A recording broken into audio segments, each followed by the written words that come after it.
प्रणाम दोस्तों, यार मैं आज आप सभी का जल्दी शाम में एक बार फिर हार्दिक स्वागत अभिनंदन करता हूँ। हम सबके श्रद्धे श्री मोहन भागवत जी को प्रणाम करते हुए बेबाक तरीके से अपनी बात रखता है। दोस्तों हम बात करेंगे आज कृषि बिल की, क्योंकि दोस्तों मैं परसों एक बहुत बड़े न्यूज चैनल को देख रहा था। मैं देख रहा था उस पे किसानों पर किस प्रकार से अत्याचार हो रहा है। दिल्ली के अंदर किसानों को तारों के बैरिकेड से रोका जा रहा है, किसानों पर लाठीचार्ज हो रही है, किसानों पर ठंडे पानी की वर्षा हो रही है। मैं आपसे पूछता हूं आपके शब्दों में, किसान है या आतंकवादी?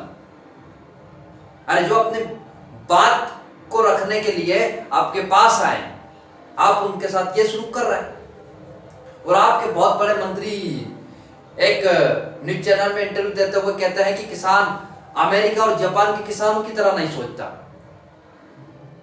अरे मैं मध्य प्रदेश का निवासी हूं।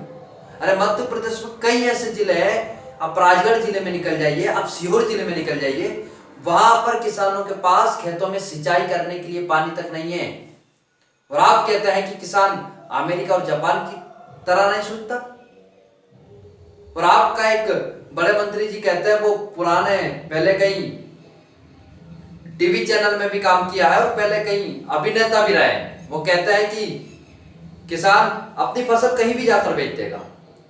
अरे किसान के पास हाथ में जब फसल आती है तो उसके पास इतना भी पैसा नहीं होता किराए के लिए कि वो अपनी फसल पास की जो नजदीकी में जो मंडी रहती है उसमें जाकर बेचते हैं। और किसान को जब वहीं पर उसकी पास वाली मंडी में पूरा भाव मिलेगा तो वो दूसरे प्रदेश में जाकर क्यों बेचेगा? और आप ये हवाला देकर उनको रोक रहे हैं किसान को कि कोविड-19 चल रहा है।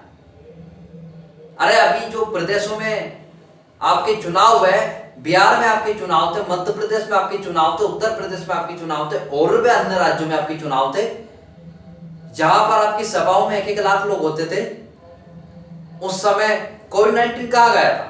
मैं किसी सरकार के विरोध में नहीं हूं, मैं कोई मोदी सरकार के विरोध में नहीं हूं। 2014 में भी हमने आपका समर्थन किया था, 2019 में भी आपका समर्थन किया है और 2024 में भी खुले मन से आपका समर्थन करेंगे। लेकिन इसका मतलब यह तो नहीं है कि आपकी चरण चम्मन की भाषाएं बोलना शुरू कर दें, क्योंकि बहुत पहले बचपन ने सुन लिया था कि या बच्चन हवा होकर रुख मोड़ देंगे हम और खुद को राजपूत कहना छोड़ देंगे हम, और जिस दिन भी हिचकिचाएंगे सच कहने से कागज को फाड़ देंगे और कलम को तोड़ देंगे हम। आप किसान को रोक रहे हो, उनके पास जाकर उनकी समस्याएं सुने।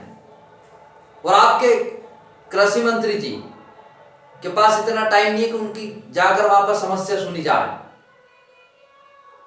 अरे कृषि मंत्री जी को तो यह भी नहीं पता कि गेहूं बोने से लेके तो गेहूं बेचने तक की क्या प्रक्रिया रहती है। क्योंकि दोस्तों हमारे यहाँ समस्या क्या है भारत में, कृषि पर बिल वो आदमी बनाता है जो खुद एसी में बैठा हो।